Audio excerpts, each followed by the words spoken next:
This podcast is brought to you by the Dunfield Retirement Residence, a casually elegant retirement community located at Yonge and Eglinton in the heart of Midtown Toronto. Customized living options complement your independent, active lifestyle. Learn more at thedunfield.com.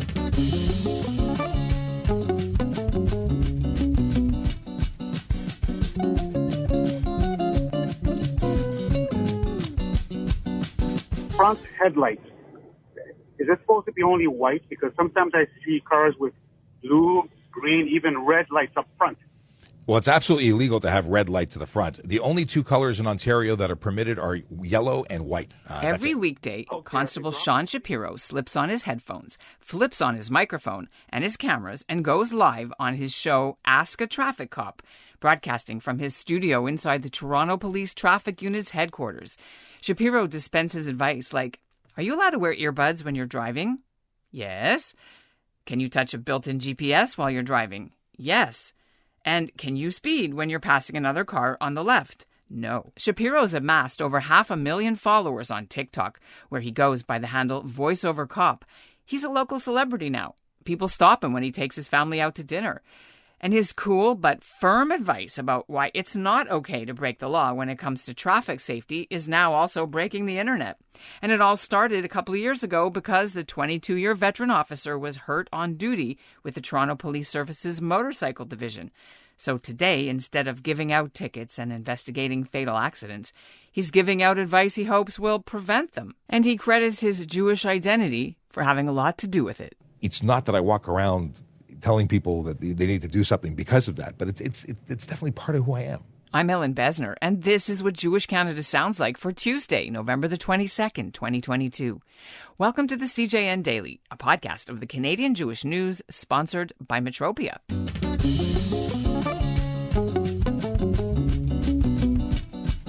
When Constable Sean Shapiro was growing up in Toronto, he always dreamed of becoming a motorcycle riding police officer, just like the actors he watched on the TV show Chips during the late 1970s and early 80s.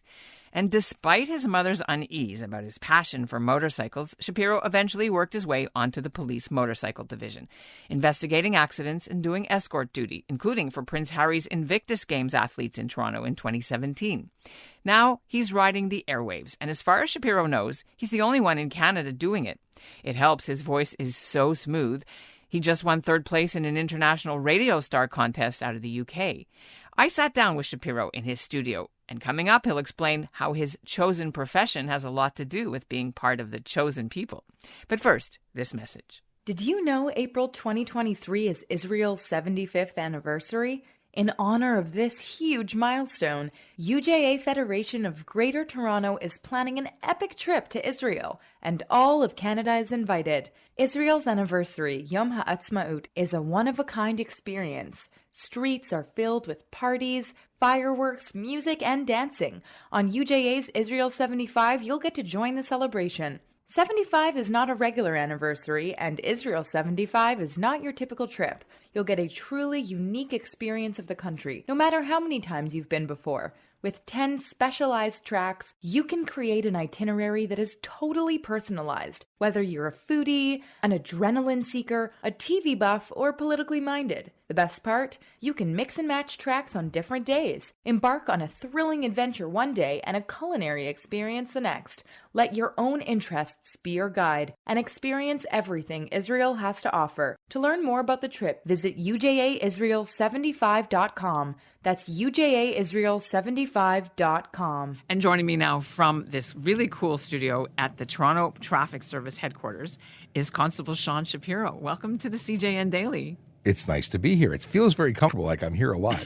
It's nice for me to be in your studio. So this little man cave or person cave, you created this. This wasn't here in this way before you started doing this, right? Yeah, I moved some furniture around. I made it my own. I put up, during COVID, we put up this booth behind us that used to be our trade show booth that we take and schlep around the city. But we created something so that we could still deliver information during COVID when we weren't going out. Everything we used to do was in person, car show, boat show, talking to people. Take your motorcycles to like the Richmond Hill Country Fair or whatever. We created an opportunity to produce content. It wasn't originally a live show. It wasn't TikTok. It morphed into that slowly. One thing led to another. Now we're the big machers on the internet. Let's take a step back before we go into what you're doing and how you've experienced this. But what was your background? We grew up in a Jewish household, my brother and I. In Toronto? In Toronto. My father, it's weird putting it that way. We were not conservative, more reform, but we went to shul, we did our thing. We had bar mitzvahs. It was in Canada. In Canada. But we grew up with a Jewish identity. And did you go to like a Jewish summer camp? No, I went to Sunday school. Okay. I Tikvat Chaim, I went and did my stuff, and it was all good. Holocaust survivor grandparents? My grandfather was. They came before. My grandfather on my father's side was a furrier, and they came well before because my father was born here. My mother, however, was born in Poland during the trip. My grandfather and grandmother coming from Russia on the way, and they lived in Israel for a while, and then they came to Toronto. So this would have been after the war, after the Second World War, or before? It was in the 50s. So yeah, after.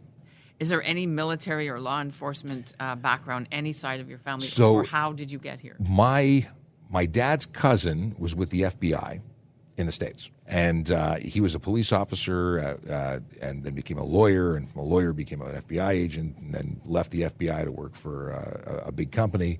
And his son is now a police officer, and actually just made the rank of lieutenant. I know that you started thinking about joining the police force because you mentioned it on your show today when you were just out of high school, 18 plus a day.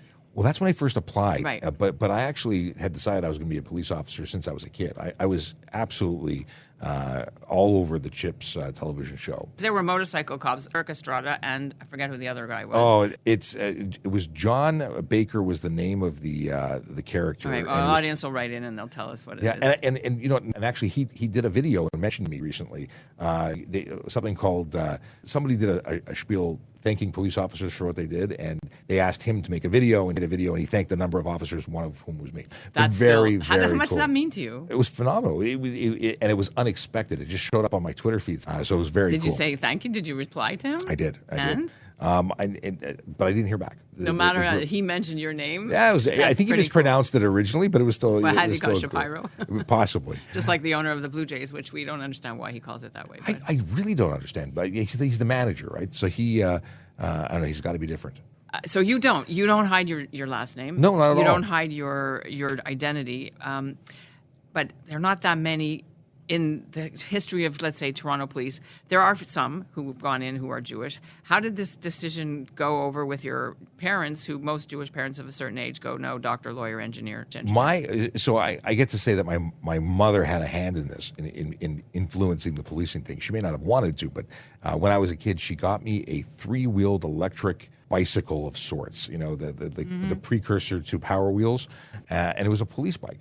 I said, the reason I ride motorcycles and I want to be a cop is your fault. So, you talk to people all over Canada, all over the world about stuff about traffic. I did see an interview where you had to apologize, and I don't know if that was tongue-in-cheek. It was tongue-in-cheek.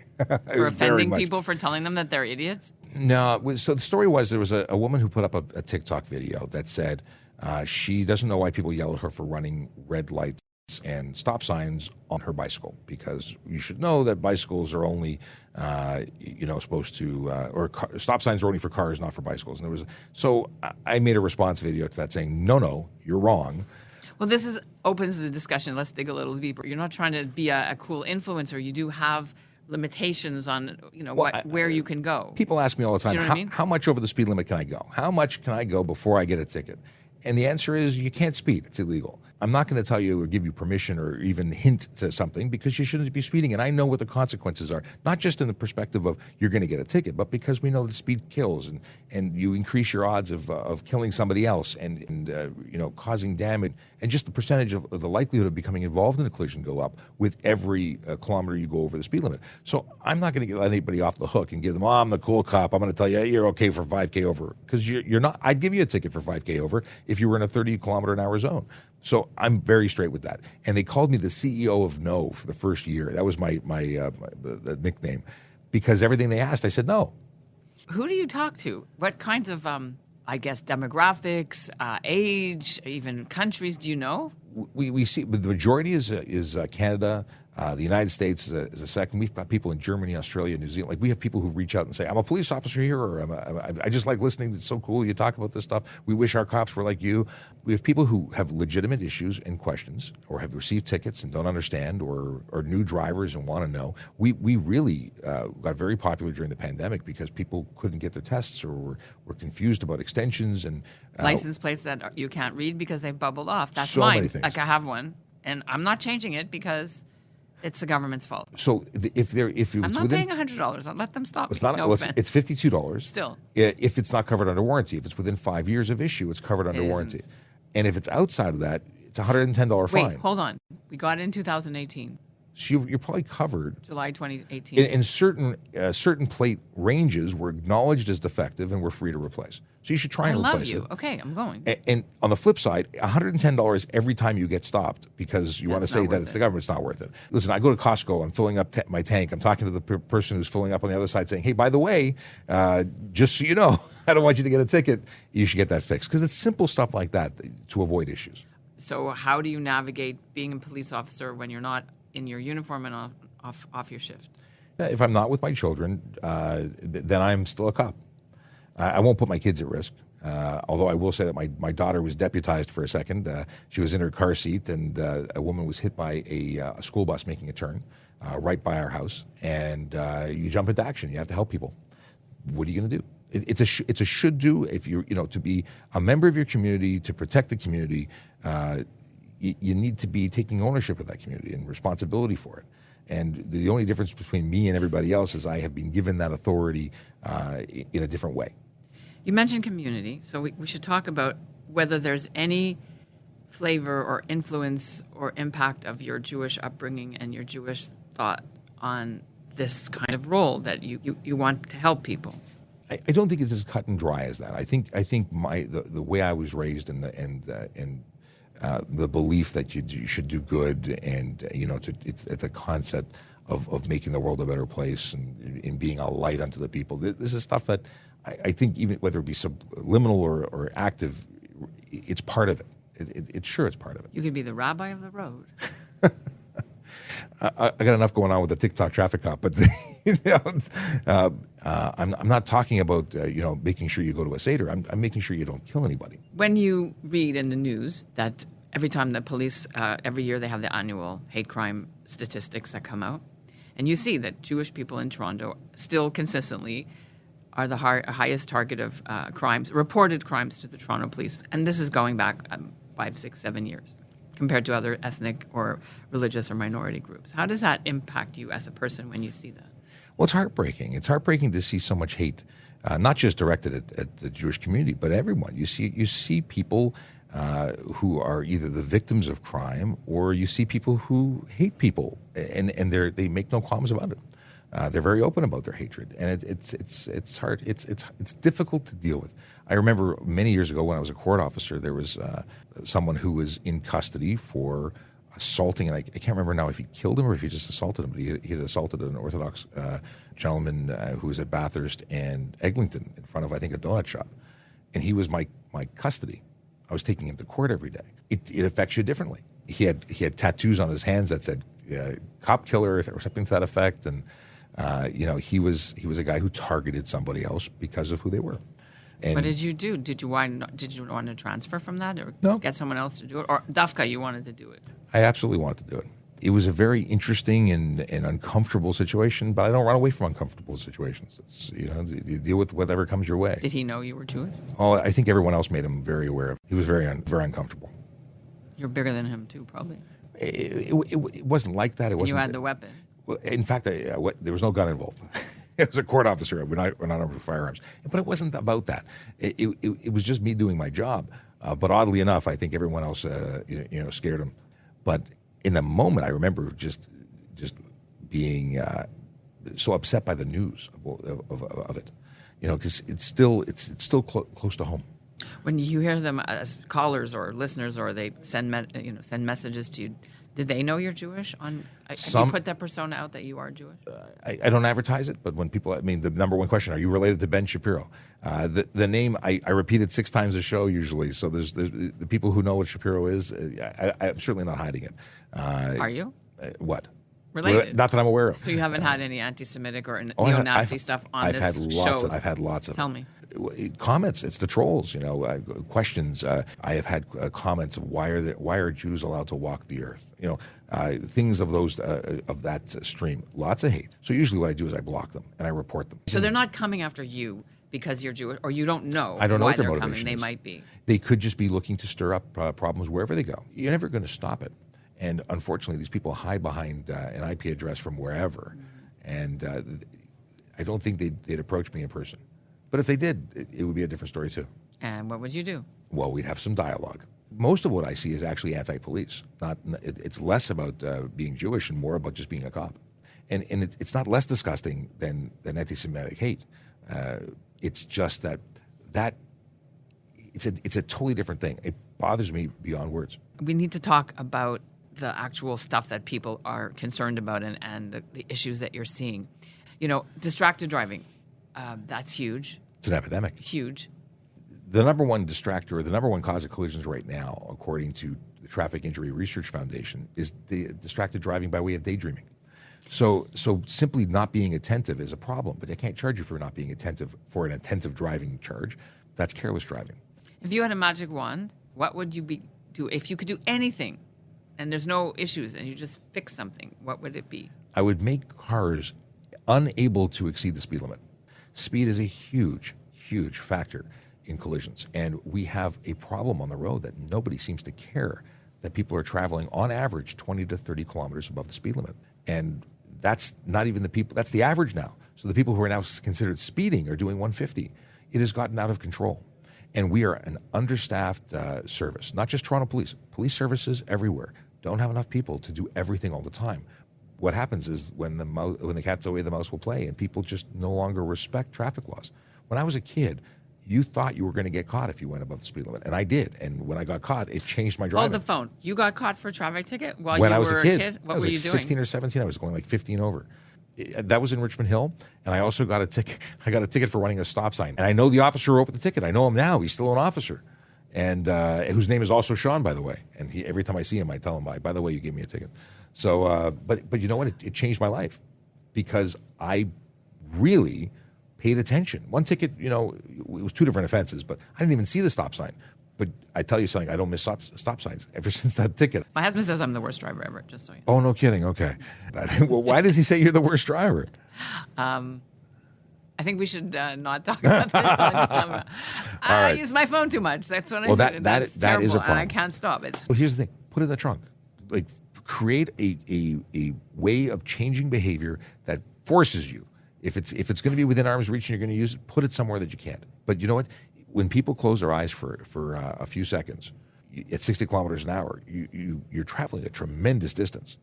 And when you're on the phone, you're effectively driving with your eyes closed. You wouldn't walk across the distance of my office with your eyes closed, but people do it on their phones. And the only way to do it is a clean break. So, yeah, please put it in your trunk. Okay, Dr. Shapiro, I'm going to do it. I don't want to see anything happen to you or anybody else. We see such tragedy, and I've had more than my fair share of seeing horrible, horrible events. It's not fun. And that's what Jewish Canada sounds like for this episode of the CJN Daily, sponsored by Metropia. Integrity, community, quality, and customer care. Today's listener shout-out goes to Hannah Summers in Toronto. And I'll end today with a couple of things we're keeping an eye on here at the CJN this week. SAR-L, the popular volunteer organization that sends retirees to Israel to help pack medical supplies on army bases, is set to be in court in Toronto. The Independent Jewish Voices group has filed a legal complaint that SAR-L is violating Canadian rules about helping a foreign army. Also this week, the Abraham Global Peace Initiative premieres its new film for the 75th anniversary of Israel. It's called The Future of Israel and Its Defenders, with leading experts, including Noah Tishby. Thanks for listening. I'm in Portugal this week, but we'll have 2 shows, Wednesday and Thursday, so don't miss them.